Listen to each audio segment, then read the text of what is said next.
Well, hello, I'm Mary Kopczynski, the CEO of RegAlytics. It's the new year, and we are back to the grind, even though I got nailed with a head cold.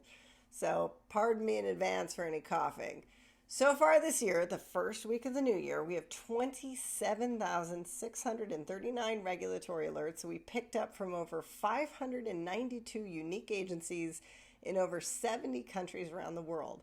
It's been a while and some of you might be rusty, so I'm just going to take a minute to explain what RegAlytics is and what we do. So, RegAlytics is a regulatory intelligence platform that aggregates regulatory alerts from around the world into a single structured and machine readable source. We monitor thousands of regulators across jurisdictions and topics: financial services, digital assets, AI, privacy, healthcare, energy, and more. So our clients don't have to sift through fragmented government websites, PDFs, and press releases. Some of our more tech-forward customers are building sophisticated compliance, risk, and policy solutions using our data as a part of their core infrastructure. So if you are a product manager building technology in a regulated environment, give us a call. And also, if you are a subject matter expert, maybe a lawyer or a compliance officer, and you're struggling to get a clean feed on regulation for some sort of technological solution, give us a call so we can enable your tech team to build exactly what you want. Now I'm done with my soapbox, so it's time to talk about what everyone is actually talking about this week, and that is Venezuela. For those of you living under a rock, or for people who hate listening to the news right now, which I can completely understand, the United States captured and flew the president of Venezuela to Brooklyn, New York, to face federal drug charges while an interim government under the vice president of Venezuela is taking control of the country. I did a search on RegAlytics in relation to Venezuela. We average about 400 alerts a year, and there have been 106 so far in the new year, with 105 of them hitting on the 5th, which is the day that everything went down. So looking at those, we heard from 92 unique agencies from 7 countries, 31 U.S. states, and the U.S. Virgin Islands.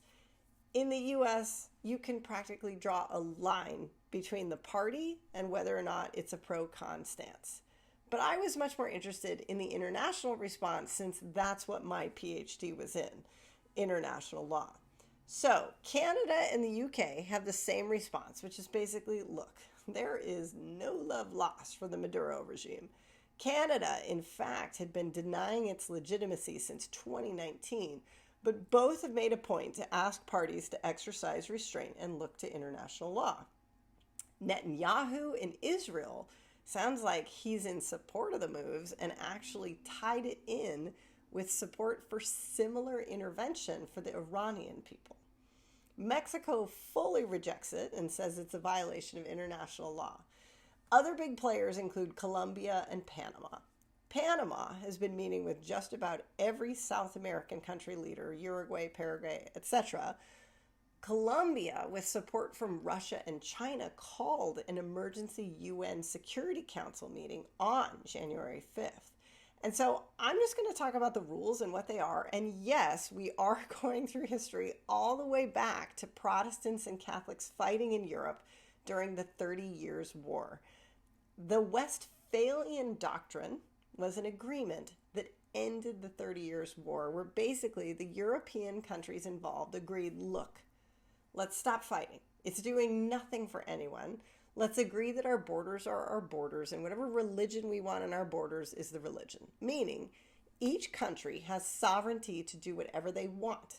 And the reason the 1648 Westphalian Doctrine is still talked about today is because after World War II and the Bretton Woods Agreement, the UN was created in a very similar ilk to the Westphalian strategy. Let's stop fighting, the borders are the borders, the religion is the religion, and each country has sovereignty to do what it wants. We may not like it, but it will be considered a violation of our peace agreement to mess with borders or attack someone because you don't like what they're doing to their own people. War is actually legally justified in international law in 2 circumstances, and 2 circumstances only. One is to defend yourself, or two, if it is authorized by the UN Security Council. There is no legal exception for the use of force in relation to, say, humanitarian reasons or anything other than those two. On its face, this act by the US is still open to interpretation. Trump has been setting this up as a self-defense claim legally for the last few months. Remember when I told you he listed fentanyl as a weapon of mass destruction? That was to make the boat attacks be a self-defense act in which we were preventing mass destruction to our people by preventing these drugs from entering our borders. Additionally, there was this Emergency Security Council meeting, and yes, some of the nations are arguing that this is a clear violation of sovereignty, endangered precedent, etc. Russia and China are actually the most vocal, calling for Maduro's release.